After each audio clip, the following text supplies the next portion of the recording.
kali ini saya sudah tiba di kediaman Ibu Sri Maluki, yang mana beliau adalah pengusaha pembuat nata de coco. Buat Anda penikmat minuman dingin tentunya tidak asing dengan yang satu ini.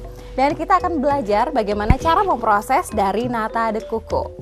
Selamat siang Ibu, saya Dita Ferdiana. Saya sudah dengar nih nama Ibu ya, pengusaha pembuat dari nata de coco. Mungkin Ibu bisa menunjukkan kepada saya dan pemirsa yang ada di rumah bagaimana cara prosesnya. Ya, silakan, Mbak. Yuk pemirsa, ikuti saya. Inilah pemirsa tempat di mana akan diproduksinya nata de coco bikinan Ibu Sri Maluki. Nah, saya jadi penasaran bagaimana ya cara bikinnya, karena yang saya tahu ketika sudah disajikan dengan dingin dan apalagi pas buka puasa rasanya sedapnya bukan main. Nah, sekarang kita akan belajar bagaimana cara memprosesnya. Baik Ibu, saya jadi ya, diajarin ya Bu ya. Ya. Oke, yang pertama kita lakukan ini apa Bu? Ini untuk mau perebusan ini air kelapa.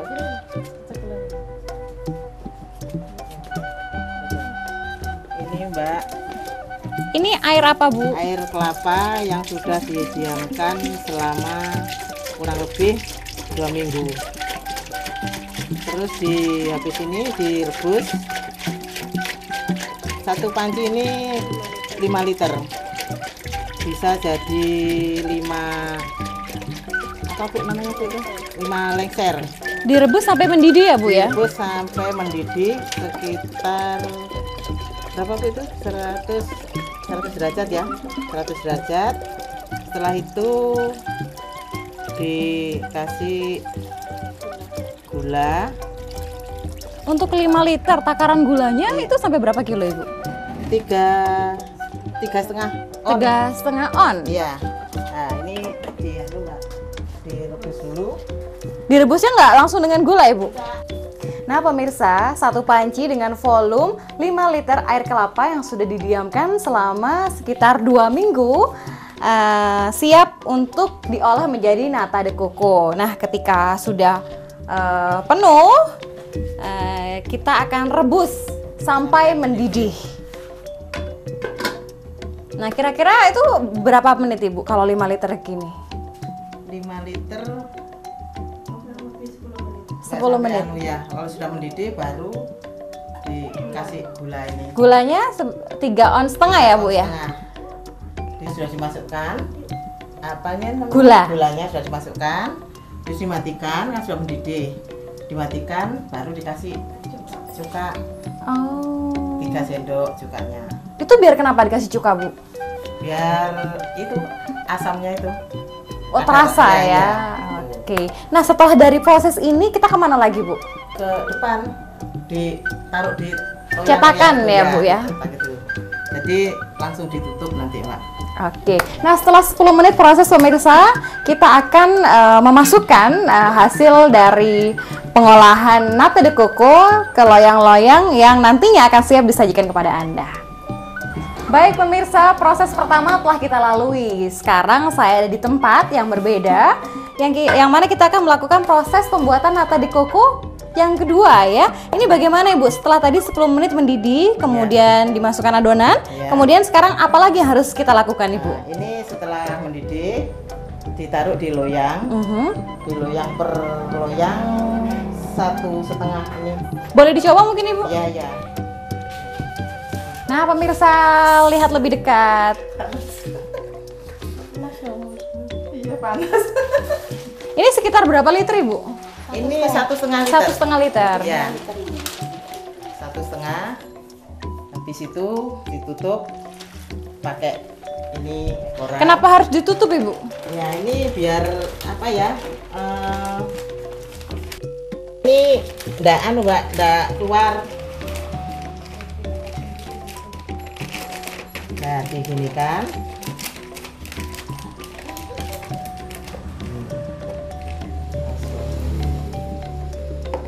Oke, nah setelah ditutup koran seperti ini adalah langkah selanjutnya apa Ibu? Ya, ini kalau bikin dari pagi, bikinnya sekitar jam 8. Nanti baru malam bisa diobati yang namanya starter. Sekitar jam berapa? Kalau kita startnya dari jam 8 malam, kemudian Kurang lebih 7 jam. jam. 7 Oh, jam. 7 jam setelah dibungkus seperti ini ya, Bu ya? Itu didiamkan sampai selama 1 minggu, baru jadi lembaran. Lembaran nata de Nata de coco. coco, Kemudian siap untuk dipotong setelah 1 minggu ya, Bu ya? Dipotong, dilepasi semua. Ini koran-korannya dilepas, dicuci lembaran itu. Habis itu dipotong-potong. Habis dipotong, langsung Dipotong-potong jadinya seperti ini ya, Bu ya? jadinya seperti ini, dipotong, direbus. Dicuci dulu, habis dipotong, dicuci bersih, terus direbus sampai mendidih sekitar 1 jam. 1 jam, habis itu diangkat, ditiriskan, terus direndam pakai air dingin selama 2 jam. Selama 2 jam. Habis itu ditiriskan, terus direbus lagi, Mbak. Direbus lagi. Wah, banyak sekali prosesnya ya, Bu 2 ya? jam. Kalau ingin lebih enaknya ini ya dua rebusan 2 kali ya bisa dikonsumsi, Mbak. Tapi saya lebih apa ya? Kalau masih dua kali rebusan, saya masih belum bisa nggak gimana gitu loh, kurang percaya diri. Jadi saya ulang-ulang sampai 4 kali ngerebusnya itu, Mbak. Jadi saya rebus, saya ganti air, saya rendam, habis itu saya rebus lagi, saya buang airnya, terus saya rendam lagi. Akhirnya jadilah nata de coco yang enak ya, Bu ya? Kalau mau saya bikin itu yang langsung bisa dikonsumsi, habis saya rendam, saya buang airnya, saya kasih air lagi yang bersih, terus saya kasih gulaku. Dikasih gulaku, direbus, kan akhirnya gulanya meresap di ininya, Mbak. Di nata. Akhirnya jadi terasa manisnya ya, Bu Mbak ya? tadi ngerasain gimana, kan manis ini rasanya. Jadi kalau nggak direndam sama gula, ini nggak Mbak, nggak manis.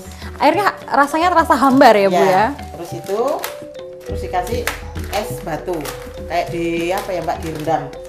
Umpamanya tadi kan ini ya sudah ini, dimasukkan sini kan ada gulanya sudah. Terus kasih es batu, Mbak, didiamkan dulu. Kasih panas-panas itu dimasukkan es batu. Terus ininya jadi enak, Mbak. Kalau dimakan rasanya kan kayak putus-putus gitu loh, Mbak. Iya. Itu kalau nggak itu, Mbak, kadang kayak karet katanya kalau nggak bisa ngolah ini. Makanya saya kalau ada orang yang beli, saya jelaskan. Pernah ada yang beli, Mbak, katanya, oh nggak enak itu, bikin takut keracunan. Loh, sampai salah, kan sudah tak kasih apa namanya cara-caranya gitu. Sekalinya nggak bisa orangnya, Mbak. Makanya saya kalau ada orang beli, saya jelaskan sejelas-jelasnya. Jadi biar nggak kecewa sama saya gitu. Jadi saya kan penikmat nata de coco, suka sekali ya, Bu, apalagi pas puasa, kemudian buka puasa dengan nata de coco ditambah es, wah mantap jaya rasanya. Nah, saya tadi kan sudah tahu ya, Bu, proses awalnya itu kan diberikan cuka, tapi ketika saya merasakan nata de coco, itu cukanya kok tidak terasa, apa karena proses yang tadi Ibu saya jelaskan tadi? Direbus itu, Mbak, berulang-ulang itu. Jadi akhirnya rasa cukanya, asamnya berkurang ya, Bu ya? Hilang. Untuk mengkonsumsi ini, Mbak, untuk diet ini lebih bagus ini, Mbak. Oh, kenapa gitu, Ibu? Ya gimana ya, ini kan apa yang mengandung serat itu loh, Mbak. Jadi sampai enggak makan pun ya makan ini akan terasa kenyang ya gitu loh. Wah, saya jadi bisa langsing lagi ya, pemirsa. Terus untuk ini apa namanya, pencernaan. Oh, juga bagus ya, Bu, melancarkan pencernaan ya. Yang enggak bisa itu, Mbak, BAB itu kalau makan ini lancar gitu loh, Mbak. Wow. Ini sudah banyak orang yang konsumsi ini. Loh gimana, Mbak? Saya setelah konsumsi ini BAB saya lancar. Terus badan saya mau ngurusin makan ini, katanya itu, Mbak, yang beli-beli itu. Kalau saya kan tips sehat, pemirsa, tips sehat dari Ibu Sri buat Anda yang ingin bertubuh langsing. Anda bisa mengkonsumsi nata de coco. Pemirsa, setelah tadi kita melewati berbagai macam proses pembuatan nata de coco, sekarang saya ada di tahap pengemasan nata de coco, kemudian memasarkannya kepada para konsumen. Baik, mungkin Ibu Sri bisa menjelaskan biasanya untuk pengemasannya kalau segini, ini isi berapa, Ibu? Ini kalau dijual 2 on in 2 on. Oh, 2 on. Ya, 2 on 2.500. 2 on 2.500. Yang lebih besar dari ini ada, Ibu? Ya, yang ini. Ini isi berapa, Ibu? Ini 4 on 5.000. 4 on 5.000 ya. Nah pemirsa, saya akan mencoba mencicipi cita rasa nata de coco buatan tangan Ibu Sri Maluki.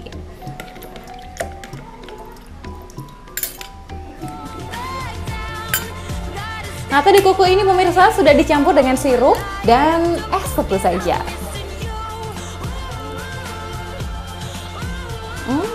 Gimana, Mbak? Aduh, nyaman ongku. Pemirsa, rasanya begitu maknyus, begitu nyaman. Kalau orang Situbondo bilang, aduh, nyaman ongku. Sampai jumpa di perjalanan saya berikutnya.